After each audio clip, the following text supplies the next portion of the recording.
For NewYorkSportsDay.com, I'm Rich Mancuso, Joe Soccoa, right? Yes, sir. Also at NewYorkSportsDay.com and some other affiliations here live from the annual baseball winter meetings 2018 Mandalay Bay Resort Casino, Las Vegas, Nevada. You know, so I'm usually here for boxing, so this is unusual for me to be the big baseball situation as we have this week in Las Vegas. Well, I think it was 10 years ago that the baseball winter meetings were here in Las Vegas. Yeah. But I definitely get your point, and I think we were talking about it before. Pretty interesting how with now gambling coming into sports. Yeah, it's Major League Baseball. I really can't believe that they're having the winter meetings in a casino and surrounded by gambling. The sports book, the slot machines, the tables, which I haven't gotten to yet, and I probably will. But anyway, let's get down to business because I got some Met news, nothing big, just rumors that everybody's heard already. And you have some Yankee news. Apparently you were around Brian Cashman earlier today, and some news coming out of the Yankees concerning Manny Machado, Bryce Harper, and a little more. So I don't mean to burst the bubbles of the Yankee fans, but it looks like Bryce Harper's out of the question. Brian Cashman was talking to reporters today that he has 6 outfielders. He basically listed all his outfielders, and so that virtually brings them out on the the Harper sweepstakes. As for Machado, he said he wasn't denying that he's had conversations with his agent, and they do plan on meeting. It won't happen here at the winter meetings as of yet.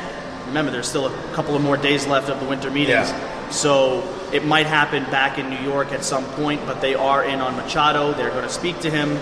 They're also on the Japanese pitcher that's coming over, that's being represented by none other than Scott Boras, and just other tidbits. They're trying to move Sonny Gray. They've been trying to move Sonny Gray for a couple of months now. I think that's been going on for months. Yeah. And I think that's something Brian Cashman and the Yankees want to get rid of right away. Overall, it seems as if the Yankees are a little bit penny pinching right now. They're saying that they have limited amount of money and they have specific needs, not so much in the outfield. They want another pitcher. J.A. still seems to be at the top of their list, but they're getting plan Bs ready. They're also exploring the trade market. Kluber, we've heard Bauer, but the price is way too high right now. Yeah. But all of a sudden, their prospect list is going down a bit. It is. And from what I heard so far is that they've asked, of course, for their number one prospect, Esteban Florial. Yeah. I don't know if the Yankees are going to do that. My opinion is if you're the Yankees, you're sitting in there, you just listed off 6 outfielders, so is there really a clear-cut path for Florial to be here, and is it worth making a move like to get a premier pitcher in that rotation? So you've also heard about Scooter Gennett. Yeah, so the Yankees have had little talk with the Reds about Scooter Gennett on top of Sonny Gray as well. They tried to get the top prospect for Sonny Gray, so they're selling high on Sonny Gray, and there seems to be a fair amount of interest in him, but I don't think they're going to be able to get a stud top prospect in return for Sonny Gray, just based on the performance we've seen, even though we know Sonny Gray has the capability of being a really good pitcher. And let's not forget, Joe, also, the Yankees are going to be looking for some help in the bullpen because David Roberts is not sure if he's going to be back. They're not sure about it. Zach Britton, and then you got Andrew Miller in this mix. So they're maybe shopping for 2 relievers to fill in that pen. Maybe they get Robertson back, but I have heard differently. I think Robertson, who's actually representing himself, so that makes it even more interesting. There's a relationship between him and Cashman. There's a relationship with the Yankees, having done 2 stints with the Yankees. Another name that I've actually heard, and it's a New York native, is Adam Ottavino, who had tremendous stuff in Colorado. Well, what about Adam Ottavino coming to the Mets? I've heard on the Mets side, because that's what I've been doing all day today, that's the Mets' priority, of course, to get someone to back up in the bullpen with Edwin Diaz now. And Adam Ottavino is one guy that they are definitely eyeing, possibly, and maybe David Robertson for the Mets, too. I've heard that, too. I think for the first time in a long time, and I think you could probably, think back a little bit more than I can, that we're going to see the Yankees and Mets actually go up against one another at these winter meetings. That's what's making this week very interesting in Las Vegas. Especially for the New York team. Yeah. So, I do hear it for the Mets. I do hear it for the Yankees. It's an interesting option, and he's a very good reliever. Anybody would want to have him. So It's really tough to say right now because the Yankees do have a couple of things on their wish list. I think that the starting pitcher is their priority because remember, you still have Dylan Betances, right. You still have Chapman, you have Shane Green, who had a tremendous year in that bullpen. You have Tommy Kahnle, so they still have quality arms in that bullpen.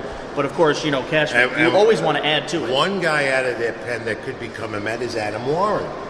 Adam Warren would be a good setup, a good guy to fill a role in the pen for the Mets if they're looking to rejuvenate, to revamp, and Adam Warren's name has come up. You know what's interesting? This one you just touched on, Mets, Yankees, and they might be bidding against each other, and both teams have their needs this year. Yep. And for the first time in a long time, as I've been writing on New York Sports Day and other sites, and you've been also talking about it, the Mets are the most active team in baseball right now because of Brody Van Wegelen and the new GM and the new regime at Citi Field. It's very interesting how the Mets have become the talk of baseball. And at the winter meetings, that hasn't happened in my memory in a long time. Yeah, and you know something? I was able to briefly speak to him yesterday, walking next to him. He's a very nice guy, and he's a very confident guy. And that's something that I think the Mets have lacked in that front office for a little bit. Omar Minaya, I give him credit. He was an aggressive GM. He went out, he kind of spent the Wilpons money a little bit. But now Brody just has like this different approach to him. All different. This almost like it's more cocky aggressive and cocky kind of way. And that's something that you want to see. And you know what? For the Met fans there were some complaining about the trade for Cano because he's 36 and they're locked into this thing. That was an aggressive move that he needed to make, he wanted to make, and to show and prove to the fan base that, hey, we want to win. It's been too long. This team is 3 years removed from a World Series appearance. So we need to get back there. We're not going backwards. Right. We need to make steps forward. And they're not going to have many options as far as their farm system and trying to trade guys. That's something that they're going to probably try to rebuild. I think that Alonso stays. Yes. This one guy, and they're very, very, very protective, I believe, with Conforto. Yes. And Ahmad Rosario, the youngsters that they have in place on this And team. I'm sure, as you heard, we've heard them linked to JT Realmuto. Yeah, however, they're bring that up right now. That is the name. That is being floated around with the Mets, not the Yankees. Yeah. And for the Mets to get a guy like that, which they definitely need, they need a catcher. They need someone behind the plate that's not going to be injured and that can hit and can also protect the plate and do very well. That's the guy. 2 years control still before he becomes a free agent, but they'd have to give up. And I don't think they want to do that. And it seems like they're adamant about it. They might go out and get a catcher on the free agent market, and I hear Maldonado might be their guy. That might be a better option for them, considering that they won't have to spend so much for a guy like Realmuto. And I agree with it. I wouldn't overpay. Yeah. Even though Realmuto is a very good catcher defensively, he could put up numbers offensively. He's hovered around the 275, 280 mark, and that's, you don't really see too much of that from catchers specifically in the game. So that would be a great addition for them. Yeah, and the scouts tell me he's the guy. He's the main guy at these meetings, topic of discussion, minus Machado and minus Bryce Harper. But by the way, we're looking for him. He lives in this town. We haven't seen him yet. I'm sure he'll make an appearance. Interesting Hall of Fame situation.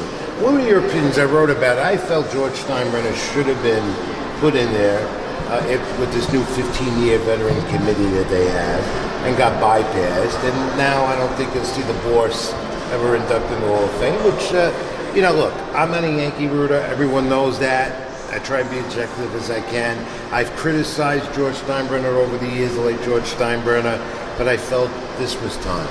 I felt he should have been in. Well, here's the funny thing, and this is where I don't mean to make any of our viewers feel old, make you feel old. I wasn't born yet when George Steinbrenner got thrown out from baseball. I was born in 91, so I think he came back in 92, 93, that was around a bad that time in baseball when that happened. Yeah. However, so I grew up in the George Steinbrenner era of the Yankees where, in my opinion, regardless of the way he was, he invested in his team and he wanted nothing short of a championship. And he brought championships to New York. So to me, regardless of the bad background that there is, exactly, he deserves to be in the Hall of Fame, plainly because he brought championships to a team. That's an owner you want. And in baseball overall, he just did things that weren't being done. and he just opened up the door for this financial explosion. And the other thing is, and I think this is where the bad outweighs the good. He was a very charitable person behind the scenes. He did a lot of things that not many people really knew about because he didn't want them to know about it. And I think it was Michael Kay who said something along the George Steinbrenner line that if you do something and you want people to know about it, you're doing it for the wrong reasons. Right. He did it for the right reasons. He didn't want anybody to know anything. So he wasn't as bad as people might think, the public, the fans. But that's him, though. He charitable that's how he was. He wanted to be the tyrant up front. And our good friend Ray Negron will be the first to take. I'd say I talked to Ray this morning as I wrote. He was crying, screaming, and as he was crying, I tell him, "Get out of the car, take a deep breath. It's over with. It's been done. There's nothing you can do about it. This is the way it goes. It's a hit or a miss." So he might have been a tyrant, had that tough exterior, but inside he cared about people that worked for him, and he cared about the fans, and he invested in the fans, and he invested in the team. Nothing really went in his pocket from the New York Yankees.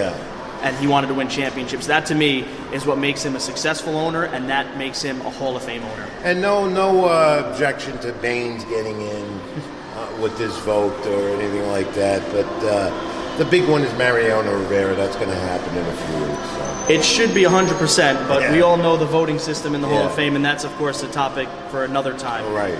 So to wrap up briefly here at the Mandalay Bay Resort Casino, Las Vegas, the Matter Baseball Winter Meetings, Joe, the Mets are on the hunt.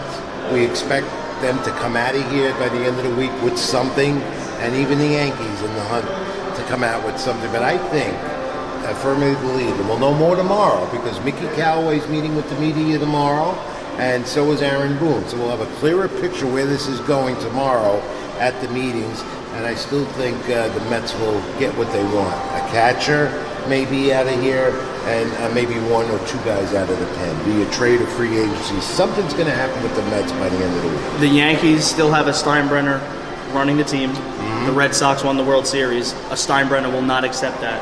And so I'm sure we'll see the Yankees come away with something. You got it. And we'll update you more tomorrow. We'll keep in touch with us here at NewYorkSportsDay.com, live on Facebook as well, and on the website.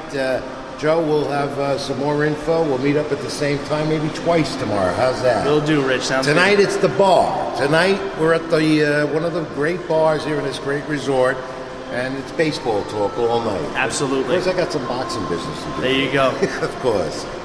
Okay, Joe, keep it in the ring. Thank you. Thank you, sir.